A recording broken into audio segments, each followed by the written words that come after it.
Some are sympathetic to Biden because he beat Trump. I respect that.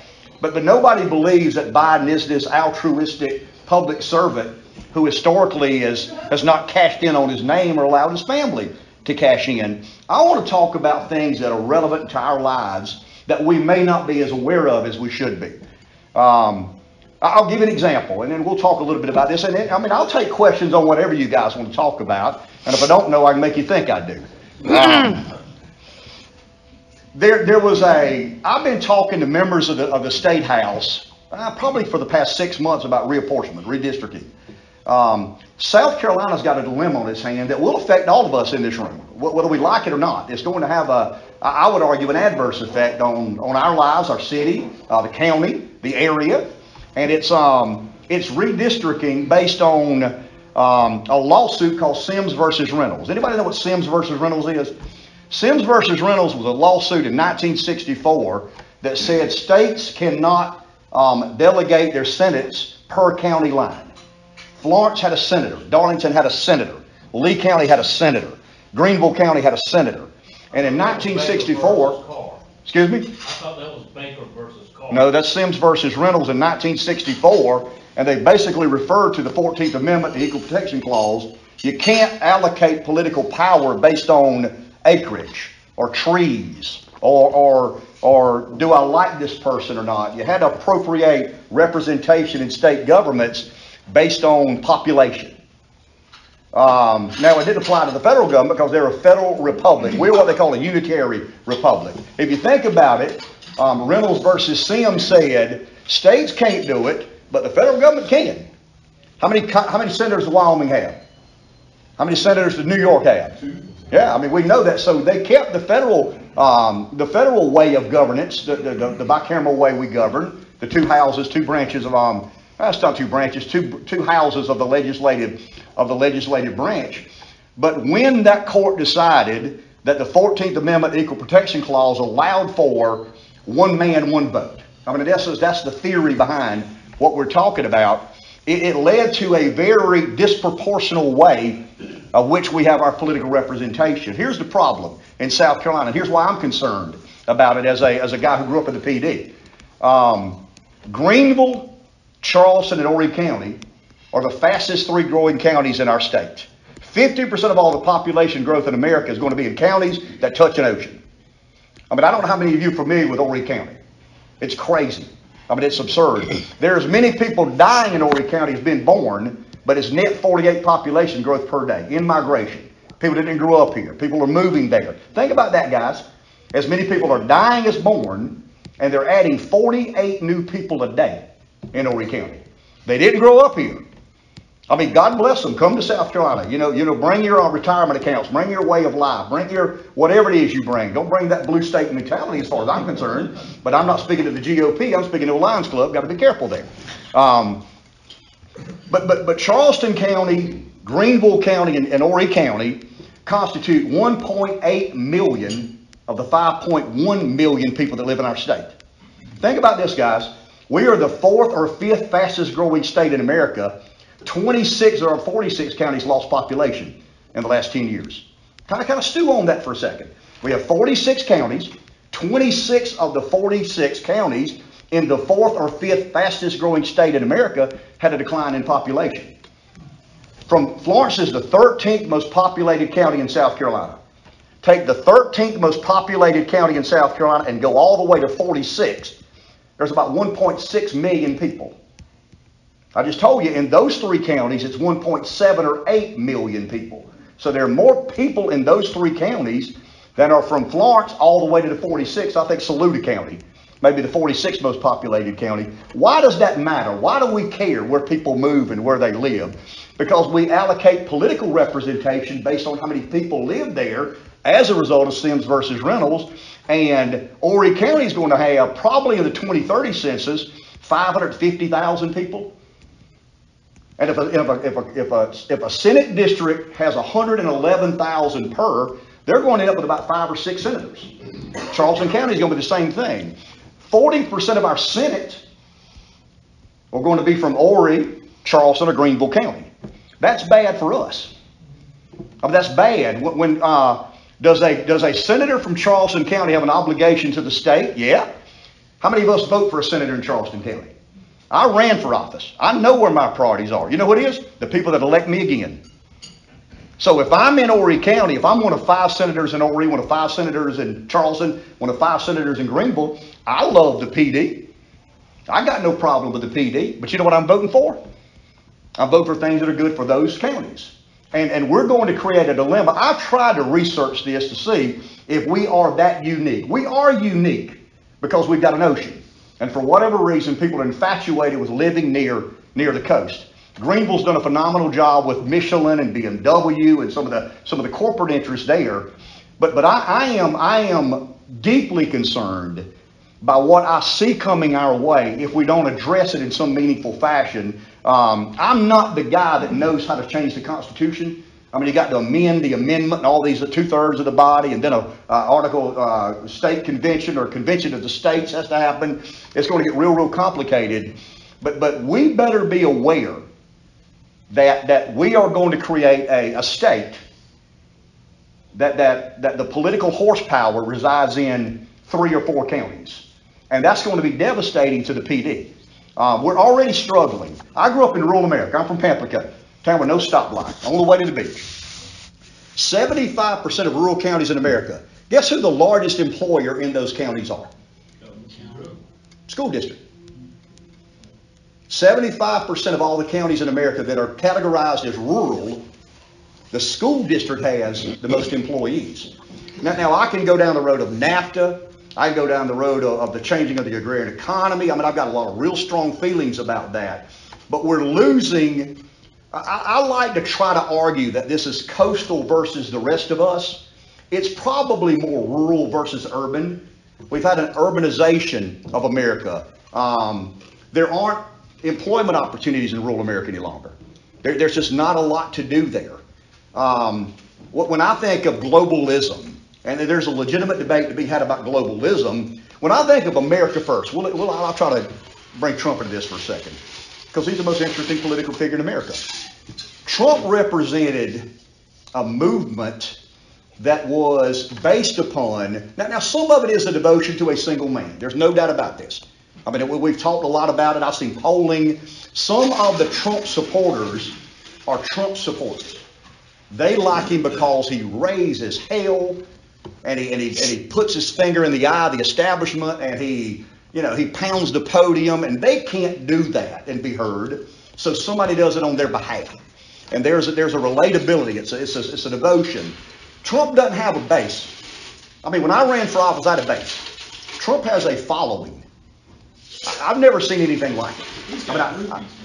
There's no question. But the movement was based upon what I'm trying to articulate here today, and that is,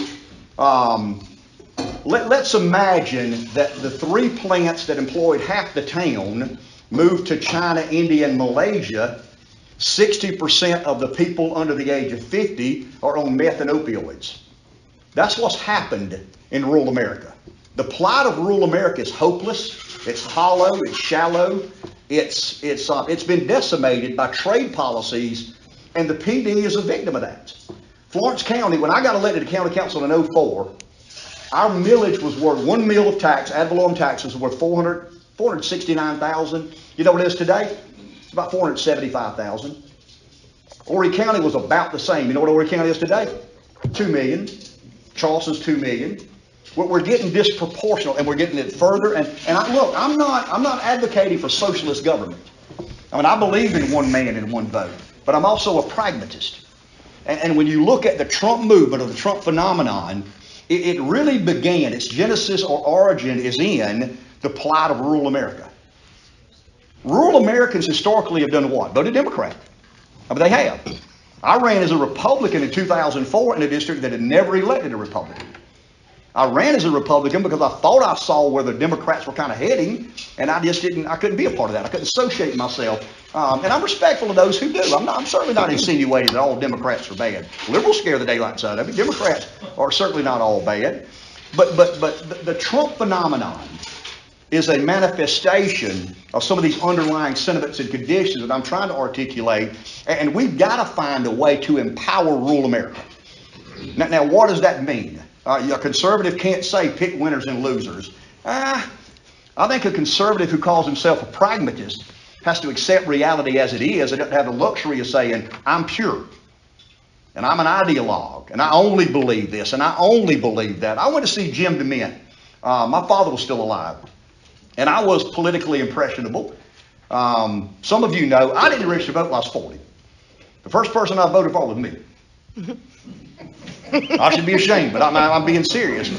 But my father, the late Ed Young, had Jim DeMint at his farm, and my dad was friendly with Ed Young, and we rode up there, and DeMint gave one of these, fire and brimstone, conservative speeches, and we got in the truck going home, and I told my dad, I said, he's pretty impressive. Daddy said, mighty sure of himself. Real sure of himself. We've got to accept, not embrace, I'm not asking conservatives to embrace, but we've got to accept that there's a high degree of pragmatism that is going to be required for us to not only advance Save America, and I'm not asking how many of you are Save America or Make America Great Again or America First believers. I think it's a very sincere effort to rebrand American politics, resituate, reimagine American politics in a way that does understand and have sympathy toward those people who were victims of globalization. I'm not a big fan of globalization. He hears it every morning. I accept that some of this was inevitable, automation, robotics, technology, the world is flat, Thomas Friedman's famous book. I think it's ideological.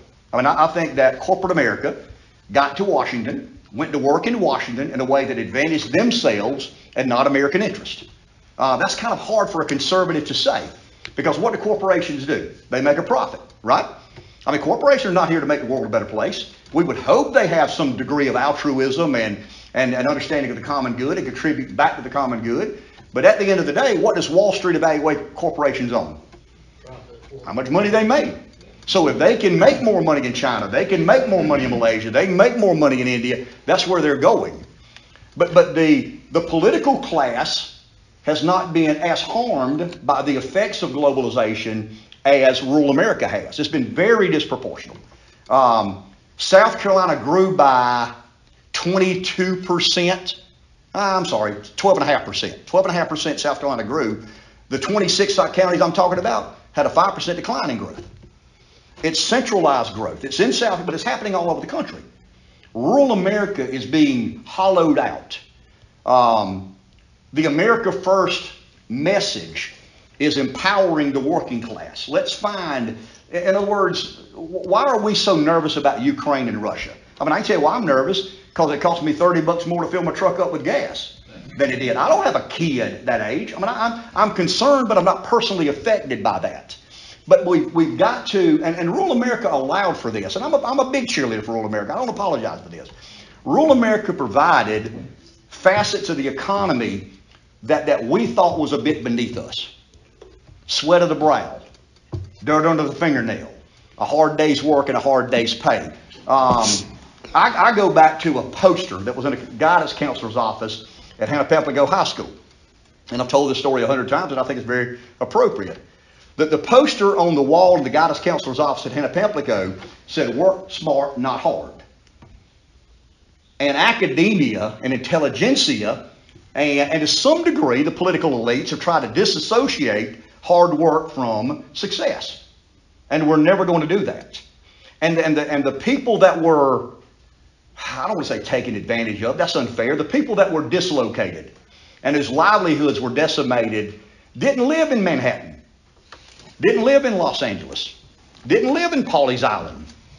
It was kind of the blood and gut manufacturing base that produced the sorts of jobs that allow people to be secure in their living, secure in their livelihoods. And guys, I'm telling you, the math is indisputable. It is troubling to me as someone who thinks he understands to some degree that the political forces, what they've done, where they're blowing, how do we address this, how do we do that. The Republican Party to me has no option. People ask me all the time, what do you think the Republican Party should do? If Trump takes this ball and goes home, it's done. It's over. I went to an event before the Trump rally. I was asked to be an honorary co-chair of his host committee. and I was at a rally with about 12,000, 15,000 people in a field, that's his army. I mean, that's his army. Those people have very little political influence, but there's a bunch of them. There's a lot of them. And they follow his lead. And whatever he says, they kind of buy. Not hook, line, and sinker, but they're very much aligned with his political belief and worldview. I told Dave Baker, I was in a room with 75 people before the wrestling match that took place. I call it a rock concert meets a wrestling match. And if you've ever been to one of the rallies, this maybe NASCAR race meets wrestling match meets rock concert more than anything. But the 75 people in that room were just trying to figure this thing out. They're not genuine. They're not sincere. I'm not calling those people bad people. I'm in the room with them. I mean, I got a foot in each camp. I'm as big a hypocrite as anybody here about what to do or what not to do. But we talk a lot about, on our show, we talk a lot about, obviously, the hot button issues, but a lot of what we talk about are things that nobody else is talking about. He gets aggravated with that because it's against the norm, it's against the grain. Let's get to Hunter Biden's laptop. I can do that in 2 minutes. But there are some very real resident issues that we're going to deal with as a country, whether we want to or not. And I think the plight of rural America is something that we better come to grips with and grapple with. I mean, some of you are medical. I know you're a doctor. I mean, the opioid epidemic has disproportionately affected rural America, significantly in disproportion to rural America. Do you think people in rural America are just sorrier and lazier? No, there's no hope there. There's no optimism. There's no reason to be believing that tomorrow is going to be better than today. And we've got to address that. We've got to reinvigorate rural America. It's an important part of Americana. I've said it and I'll say it again. I'm a cheerleader because I'm from there. I mean, I came from a town with no stoplight, population less than 1,000 people. And I've seen kind of inside the belly of the beast, and I know how the political world works. And I tell you, the last people they're thinking about until Trump shows up are those downtrodden. What does Trump call it? The forgotten men and women? We're in a country club. I mean, we're in a setting that most of those people will never experience or know. I mean, it's unfathomable to them to know that places like this exist. But those people are going to define how we govern ourselves moving forward. And I think the more opportunities, the more engagement we give the forgotten men and women of NAFTA. What did Ross Perot say? I mean, everybody remembers that. You know, that sucking sound you hear will be all the jobs leaving this country. That's exactly what has happened. And Trump has tapped into that. We go on the radio one morning and I say to our listeners, Trump's going to win the presidency. This is during the primary. And I got business partners who called me after the show and said, hey, man, you got to stop that. I mean, you've got some credibility with people, and people don't want to tell me that they get real concerned when you say crazy things. If it's ratings, just tell me it's ratings and you're trying to be provocative and draw an audience. I said, no, the guy's going to win. I'm convinced he's going to win. Why? Because I didn't hang around country clubs when I was growing up, with all due respect. I mean, I was in a metal building building truck beds with Joe Blow every second of every day, and I knew how P.O. Joe Blow was. And I knew that Trump had touched a nerve with these people. Well, if he's touched a nerve with these people and they are a central force in American politics today, let's agree to address it. And let's try to come up with policies. Let's create a political agenda that recreates manufacturing. I mean, that's complicated. How do you get a company to leave China, come to America? I don't know. But we figured out how to get them out of America. I mean, if we can export the American middle class, surely we can import it back to America. And we've got to do that. We've got to accept that we've made some serious mistakes about globalization and deindustrialization and a hollowing out of the American middle class. And, you know, personally, I hope it's not Trump. I mean, I do. I mean, it's probably 50-50, but I hope it's somebody other than Trump that advances this agenda, that continues to rebrand the Republican Party. But it's going to happen. Now, does that mean that Horry County will stop growing? And Charleston County will stop growing? And Greenville County will stop growing? No. But we've got to have growth in other areas of this state. We've got to figure out a way to address the economic issues of what I call rural America. Rural South Carolina is what I'm most aware of and most sensitive to. So, you know, in closing, and we can, I'll answer questions about whatever you guys want to talk about. But I just think we need to be aware of some of these things that we're so unaware of. Everybody in this room probably has heard of Hunter Biden's laptop. You've got an opinion. I'm not going to change your mind. You're not going to change mine. Everybody probably questions whether Trump's going to run for office again or not. You've got your opinion. I've got mine. Fox says one thing, CNN says another, New York Times says one thing, Wall Street Journal says another. I get bored with that. I mean, I really get bored with that. It doesn't interest me very much. He puts up with it every day, but I'm always trying to look for something of substance that I think is going to affect the way we live our lives, and our kids and our grandkids are going to live their lives.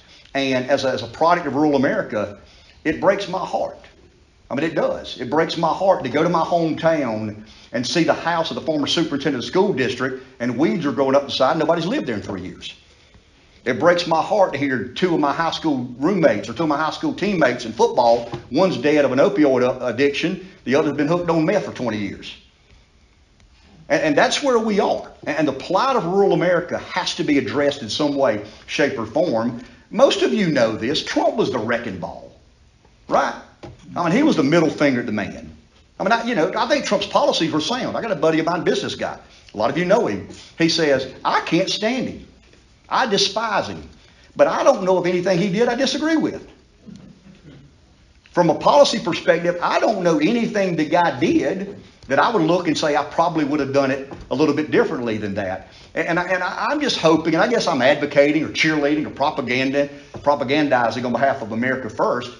But I want people to look under the hood a little bit deeper, a little bit longer, a little bit more seriously. Take Trump out of the equation, his antics, his bombast, his narcissism, whatever you want to call it. I would say he's a complicated man. I don't think he is. I don't think he's very complicated at all. It's all about him. It's always been about him. Until he takes his last breath, it's going to always be about him. But he is an incredibly relevant political figure in America today. I argue the most two powerful political people in America today need to hold office. Donald Trump and Barack Obama.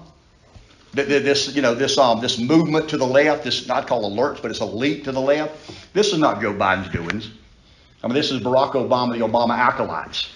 I mean, the Obama acolytes are running the White House. I think we all know that. They made Joe a deal. Just stay in the basement, be quiet, stay still. Zuckerberg's got a bunch of money on the way, and we'll figure out a way to win this thing. And that's kind of sort of what I think happened. Now, can I prove that? Of course I can't prove it, but I think that's kind of what happened. So we've got this struggle in America today, and it's two political leaders who have incredibly different views and versions of the world, and they're not in office.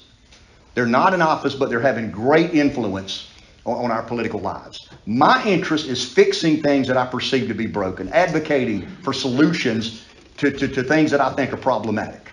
And I stand here before you today saying if we don't address rural America, and if we don't address some of the disparities between, we've always had the haves and have-nots. They didn't nail a Roman to the cross. I mean, that's always been in America. That's always been in world history. It'll always be in world history. But when I study these trends and I try to understand the political dynamics, the economic dynamics, the societal dynamics, we've got to do better. And we've got to, whether Trump does it or not, we've got to find a political solution to the imbalance of growth, the imbalance of opportunities, or we're going to end up in a different South Carolina. I don't know what Wyoming. I don't have any idea what's going on in Wyoming. I don't have any idea what's going on in Pennsylvania. But I am keenly aware of South Carolina. And I was concerned about this when I was in Columbia 10 years ago as lieutenant governor. I'm far more concerned about it today. Kind of having a front row seat in some of the action and inaction. Do I wish we could repeal the 14th Amendment and Equal Protection Clause? No. Do I wish there was a way to undo it, applying itself to, the Sims versus Reynolds case in Alabama? Yes. Well, if I were king of the world or governor of South Carolina and had executive authority, I'd make a law today saying that each county gets a senator. And that balance of representation, I think, would do all of us a better job in being represented, because we got 46 counties and 46 senators. And trust me, by 2030, 20 of those will be from 3 counties. I mean, is that what we want? I mean, we'll share a senator with Orangeburg, with Darlington, with Williamsburg, with Marion. We will not have our own senator. How would we have one for a long time? We won't have one.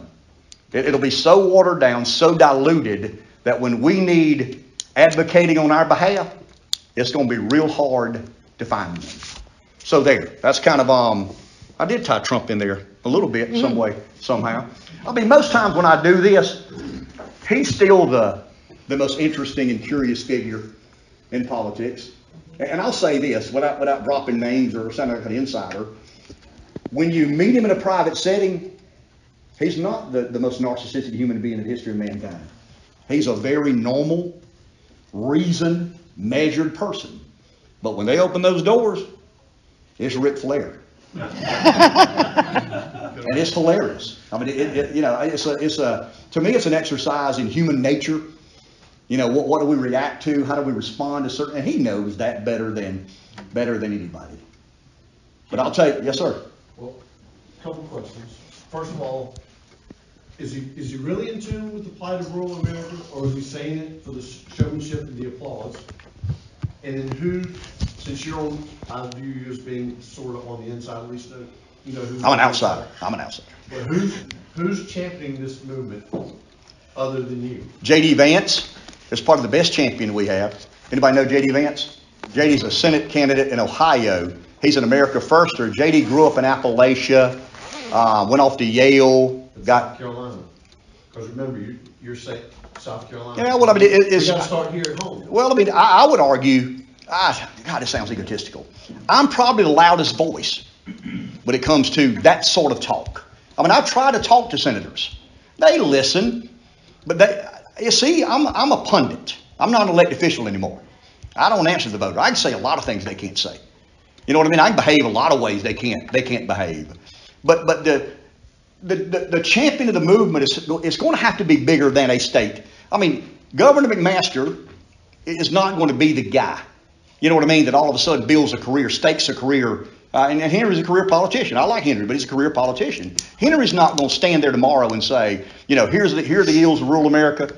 Here's what we got to do. You know, we're letting growth in certain places consume or absorb all of our political representation. But when you ask about the leaders, I think Vance is probably the most attractive and appealing. As weird as it is, I still think the most interesting person in Republican politics today is Peter Thiel. Everybody's looking like, who's Peter Thiel? Am I right? Peter Thiel's the co-founder of PayPal. Peter Thiel is funding Blake Masters in Arizona, America First candidate, $10 million. $10 million for J.D. Vance in Ohio. I think he gave Trump $25 or $30 million. But he is let me get this right. He is a gay Silicon Valley billionaire who was on Trump's National Host Committee. Say that again. He's a gay Silicon Valley billionaire who was on Trump's National Host Committee. How does that work? I don't know, but he's the most interesting, here I go again. He's the most interesting political mind in America today. He's got a lot of money. He's a really bright guy, first in his class at Harvard. I mean, he's first in his class at Stanford Law. I think he was first in his class at Stanford Law. Took the SAT and made 1,600. Want to make sure that wasn't fluke, so he took it again, made 1,600 again. And he buys into America First. I mean, he's a big believer. He believes as I do. And I think we can fundamentally break down this movement. I mean, there's a boogeyman, and it's not the Democrats at this. It's China. I mean, China is our geopolitical adversary in a way we've never had a geopolitical adversary. Russia was the big bully. We worried about how many nuclear weapons they had. China is a stealth dynasty waiting to happen if we aren't careful. If we don't seriously address, and if Trump's right on nothing else, if he's wrong on everything else, if he's right on China, it's worth it. Trust me. I'm not a paranoid person. But I can tell you, China is... My kids and grandkids, if we aren't careful, will grow up in the Chinese century instead of the American century. Is that the New World Order, as Biden said? I don't think China has an interest in the New World Order. This New World Order is some Western concoction that we're all going... Listen to the song John Lennon, Imagine. That's about all it is. Imagine if there are no boundaries, no countries, no sovereignty, no national identity. We're kind of all in this thing together. I mean, I agree I'm all in this thing together, but I'm an American. And I want to look after the interests of the American people before I look at the interests of the Western world or the rest of the world. But Thiel harbors ill will toward China. And Thiel basically said, I'm willing to put aside all of my fundamental dislike of Trump because I think he's right on China. When Tom Rice got in trouble and voted to impeach President Trump, I'm a country boy. We don't say press, we say mash. I thought he mashed the wrong button. I mean, I really did. I said, damn, I mean, okay, good luck with that. But I went down and met with the Club for Growth. They were recruiting candidates. So the Club for Growth was hired by Trump, Save America, to recruit candidates. And they called me, and I wrote down, and because I mean, they were feeling me out, and I'm feeling them out. And we started talking about China. And I said, I think the president's right on tariffs. Fundamentally and philosophically, I'm opposed to tariffs. I think tariffs raise the cost of doing business. But with China, I think it's worth it. I mean, I think you can't deal with China the way we deal with everybody else economically. Militarily, maybe we can. But so the guy from Club of Growth said, so you're a Republican who believes in tariffs? I said, no. I'm a guy who believes you got to deal with China. Fundamentally different than the rest of the world. And the Club for Growth kind of found Russell Fry. I don't know if y'all know him or not, but Russell's the guy that Trump endorsed, and he'll support Russell in this race against Tom Rice. Somebody asked me the other day, is that vindictive? Of course it is. It's Trump. You try to get me, I'm going to try to get you. That's my question. Handicap that race a little bit. I don't think Tom can win. Huh? I don't think Tom can win. You don't think? I don't see a path forward. Who emerges out of that? Russell? Is it going to be Russell? Because of Trump? Trump's approvals in the 7th Congressional District are about 82, 83 amongst Republican primary voters. And that's all that matters. Well, where's Richardson in that fracas? Working his butt off. Yeah. But that Trump endorsement's a big deal, Johnny. I mean, I've always argued that endorsements don't matter except his. I mean, it is. They courted his endorsement for a long time. I told him one morning, talking about Graham Allen. Graham had worked real hard for Trump. And I told Dave one morning, I said, I think they found Graham something to do. He said, what do you mean? I said, you'll see. Well, about 2 days later, Graham decided to get out. And now he's got him a full-time job, with Save America. So there's always kind of a backroom deal being struck. But Russell caught a break. I don't know that Russell's an America firster. He's a Republican. He's a conservative guy. And I like him. I think Russell's a good guy. But I think Trump looked hard for a true believer in America first. And I don't want to say settled for Russell. That's unfair. But I think he just, he wants Rice gone. He wants Cheney gone. But handicapping, the numbers I've seen, I want to be careful here. The numbers that I've seen have Tom's high water mark at about 40 or 42. What does that mean? I mean, that's polling. You know what I mean? That's polling in February was the last time some numbers were in the field. Because Trump was deciding what to do, if to do anything. I mean, he doesn't want to come here to lose. Now, that'll probably have a lot to do with whether he runs or not. I mean, if he endorsed 30 candidates and 20 lost, his support has waned. He's not stupid. He knows that. But if he endorses 30 candidates and 22 of them win, I mean, he's going to run. I mean, and he should. I mean, if the support is for his candidates there. But I just don't know how you impeach the president of your party in a district that 90% of your voters support that president. I mean, I understand honor and integrity, and I get all that. I mean, I'm certainly aware of that. But I just think it was a terrible political move. And Tom came on the show the next day, texted me and said, Lucy's got a problem. I said, I don't think Lucy understands how big a problem he's got. And when Tom sat down, I said, tell him you hit the wrong button, man. I mean, tell him it was a one-way street and you couldn't turn around. After you mashed that button, you realized you'd mashed the wrong button and you wanted to undo it and redo it. But, he stuck by it. He's doubled down. And is it going to get split in half? Well, I think you'll have a runoff, obviously. Yeah. I think Tom will get the most votes in the first round. Mm-hmm. But I think there'll be a coalescing around Russell the next time. You got some never Trumpers you got some never Tommers, never Ricers, right, that are going to vote for Richardson and vote for Barbara Arthur and vote for Dr. Garrett Barton and vote for Russell Fry. But they want to beat Tom Rice. They don't care if Russell's the congressman or not, as long as Tom Rice isn't. I mean, that's their motivation. Russell's the lucky guy.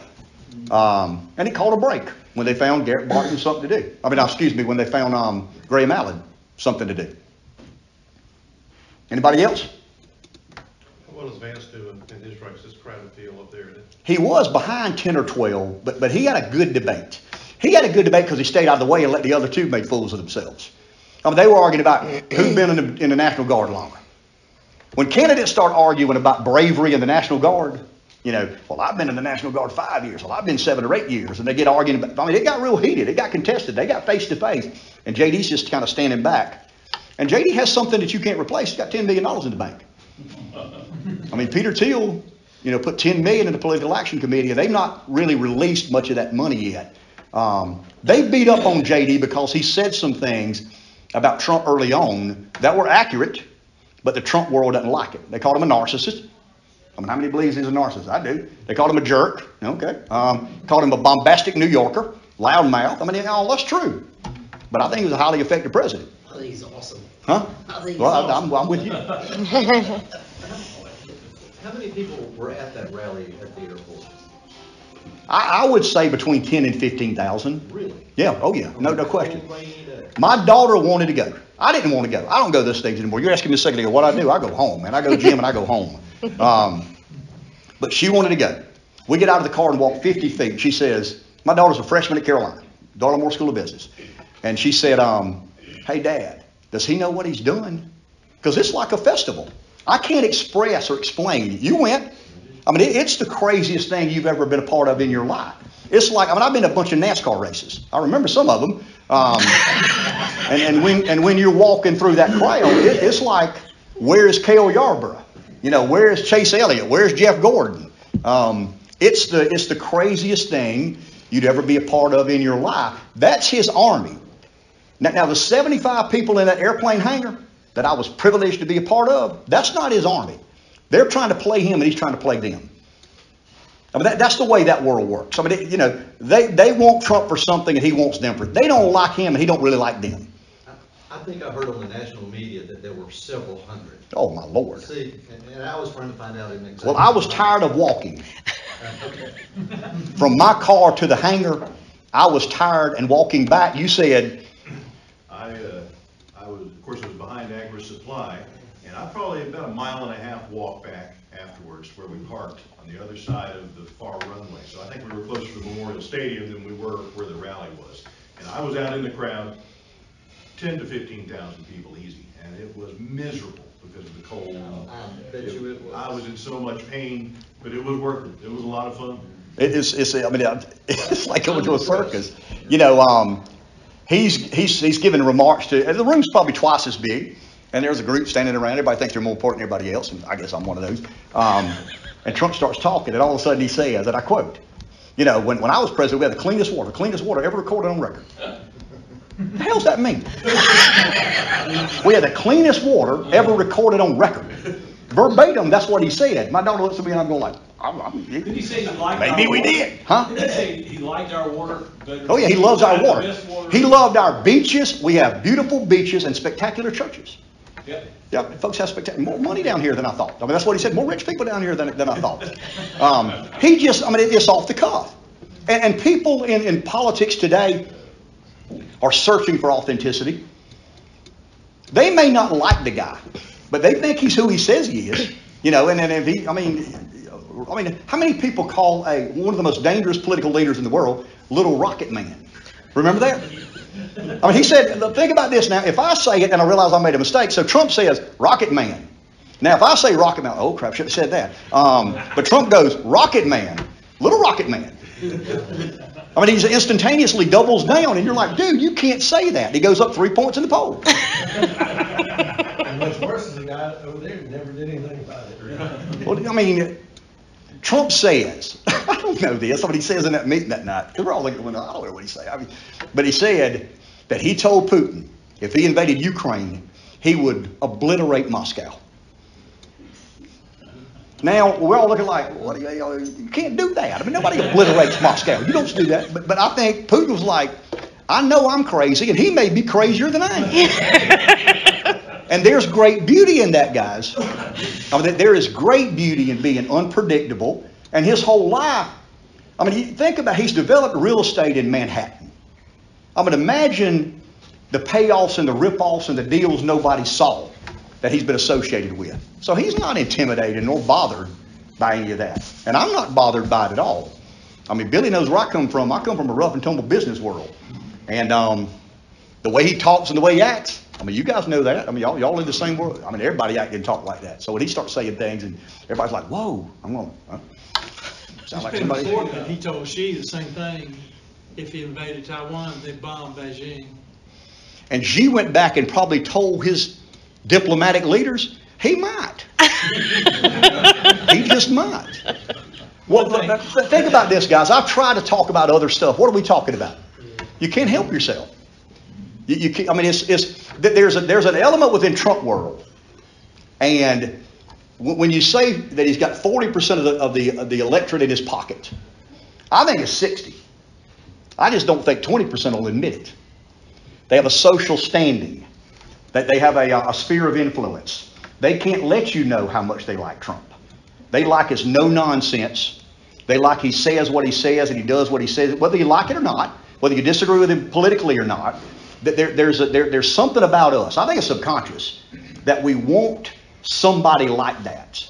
Some of us, I mean, I come from Pamplico. I'm not ashamed to say it. It doesn't matter to me. I mean, I'm not in the right social circle. So I can say it. I'm a Trump supporter, and if he runs again, I'll support him again. But a lot of people, because of their social standing, they're like, nah, let me write it down. I don't want to verbalize. Let me write it down. But they're very much supportive. I mean, I know these people. I know a lot of them that are very much supportive of the president and his former president's policies, but they just don't want to say those sorts of things. And look, guys, Trump didn't do this. The political world did this. People say that Trump's a cancer on the political system. The political system was dying of cancer. I argue he's the only hope we got. I mean, if we continue to go down the road we've historically gone down, we're going to get exactly what we deserve. $30 trillion of debt, not securing the border. I mean, we live in the most advanced nation in the history of mankind, right? We are the preeminent superpower that has ever been. Let me tell you what we're going to do today. We're going to appropriate and spend money in Congress that we don't have.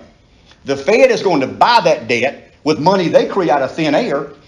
And we believe Trump's a problem? Really?